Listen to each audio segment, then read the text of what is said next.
if we are adding in my auto loan, the total number is $110,938.83.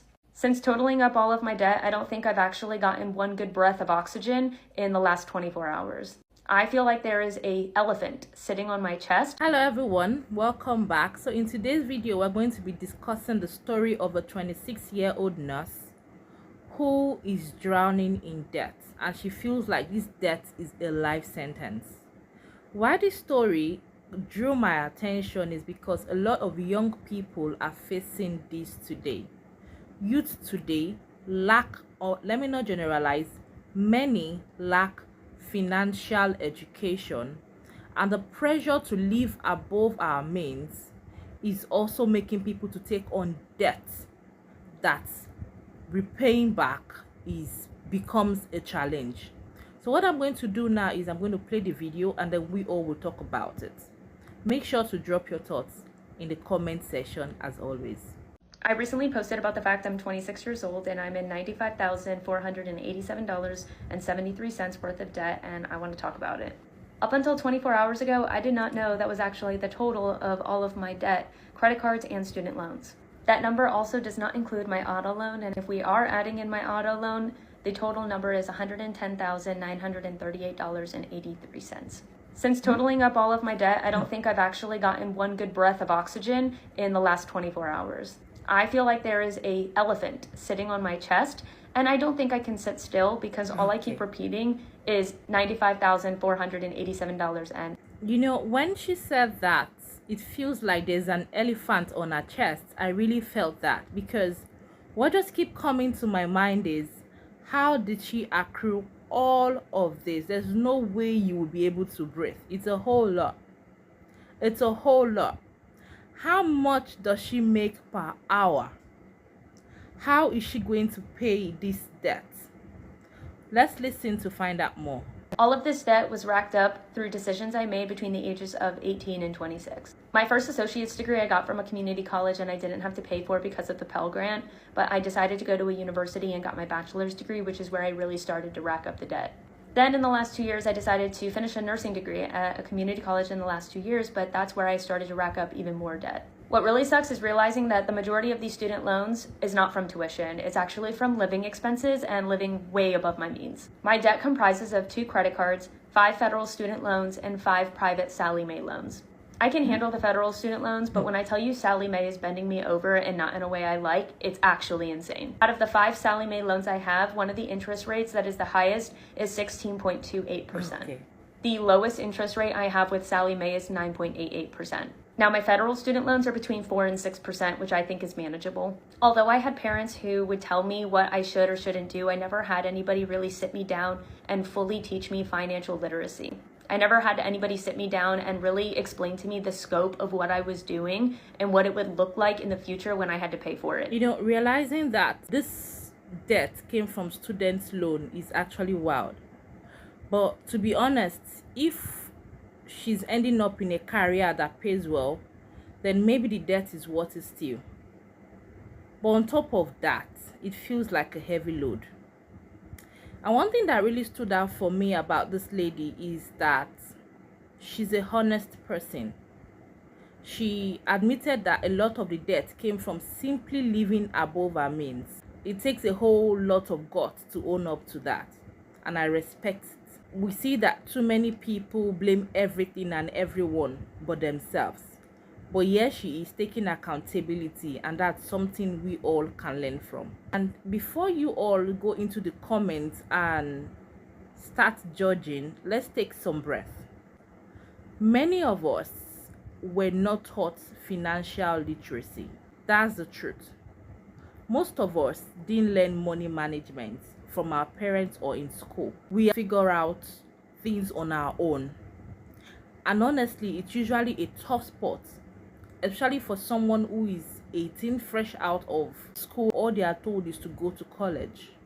There's no financial knowledge, there's no skill acquisition or whatever that the person can use to earn money on the side. You just go to college and you don't know how to manage money yet. But thankfully, we now have TikTok, we have YouTube, we have social media.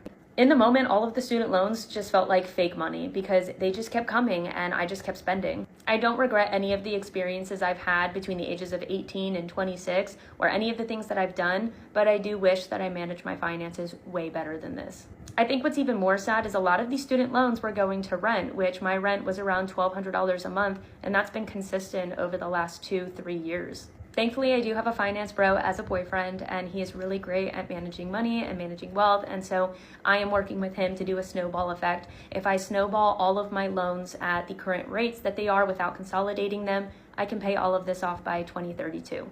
It's really sad because I'm excited about starting my first nursing job next month, but at the same time, I know that all of the money I'm making is going to debt. I'm turning 27 this year, and I wish I could be thinking about starting a family or getting married or buying a house, but really, I can't think about anything but paying off this debt. Okay. The last thing I would want to do is bring a child into this world while I have debt hanging over my head. So it almost feels like my life is kind of on hold right now, but I feel like it's even more motivation to just pay this off as quickly as possible. It is what it is. What's done is done. And at the end of the day, if you are in your early 20s and you're thinking about taking out student loans, I urge you to reconsider and ask yourself whether or not you really truly need it. If I knew then what I know now, I would tell myself that no experience, no desire, no want is worth the stress that I feel now. To be honest, our rent is actually still fair. It's still standard. But she might consider having roommates. I know that college students usually have other of their classmates come share their apartment with them, then 2 or 3 of them get to split the bill. Makes everything way more cheaper. So if you are in school and you are trying to figure out how to be smart about your money, it's okay to consider having roommates. Yes. Or you can even go to school from home. If you have parents who stay close to your school, why not consider going to school from home instead of going into debt because you want to be fully independent? Cutting down on rent can actually save you on the long run. Yes. Some college students even share groceries. She is a sweet soul. She doesn't want to put the burden on somebody else. She doesn't want to see marriage as an escape route for her.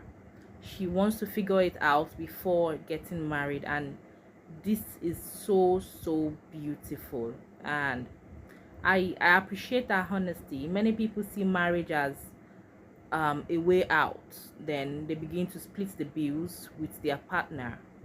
But it's okay to take accountability and want your life figured out first. You're in debt, you don't even know where to go, and you're already thinking of saying yes to somebody's son. Where is your dignity?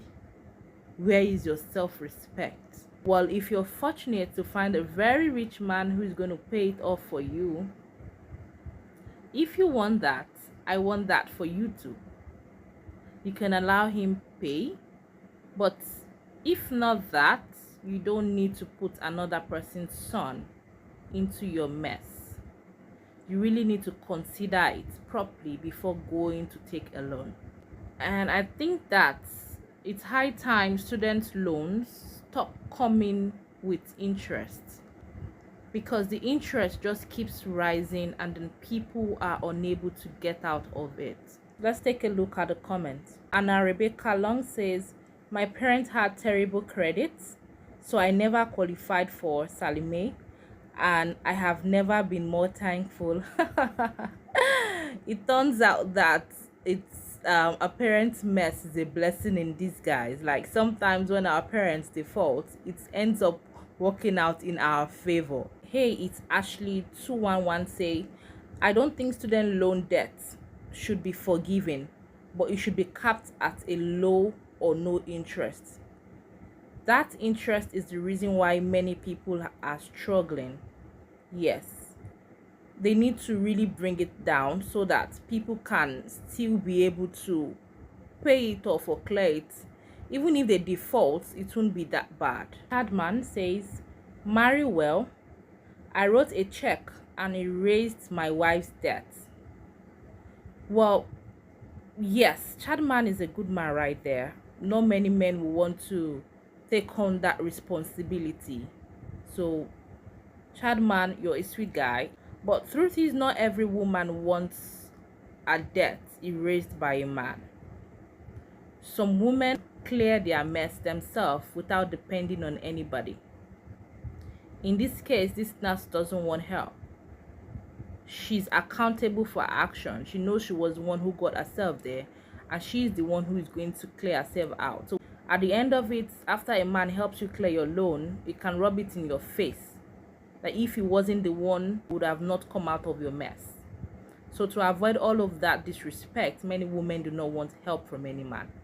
They rather do it all by themselves to save their dignity.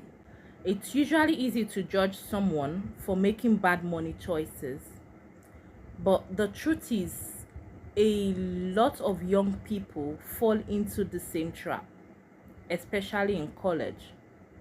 And also, if you are the one sponsoring yourself through school, you want to pay for your academics, you also want to fit in, you want to enjoy life, you want to have fun too. And getting all of this together means that you have to sometimes spend the money you do not have. So her story is relatable. Make sure to drop your thoughts in the comment section as always.